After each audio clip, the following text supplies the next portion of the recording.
President Joe Biden is in Mexico tonight, taking part in the North American Leaders Summit. He is meeting with the President of Mexico and the Prime Minister of Canada to discuss international issues like migration, which has only worsened during the president's first 2 years in office. White House Correspondent Owen Jensen reports. Owen?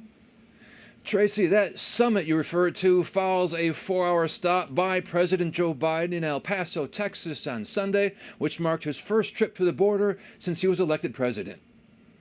President Joe Biden arriving in Mexico to take part in the North American Leaders Summit. Just hours earlier, the president paid a visit to El Paso, Texas, seen here walking with officers along a metal border fence. He observed how they search vehicles for drugs, money, and other contraband. And the president visited the El Paso County Migrant Services Center, but there were no migrants in sight.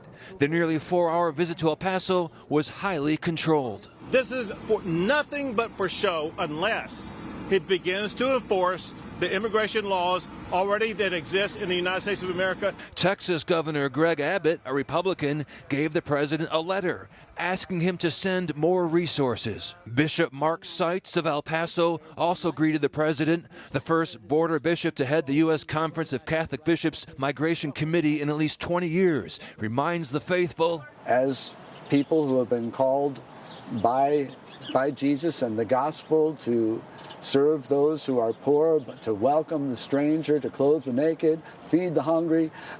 This sounds like it's right up our alley. Bishop Seitz released a statement last week criticizing the Biden administration's border policies as a drastic departure from its promise to create a fair, orderly, and humane immigration system after the president announced a plan that could send tens of thousands of migrants back to Mexico every month. I'll sit down with anyone who in good faith wants to fix our broken immigration system.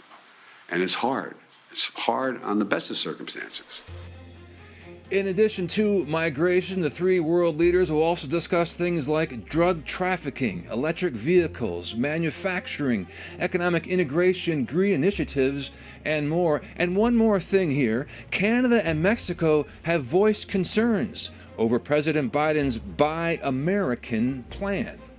At the White House, Owen Jensen, EWTN News Nightly.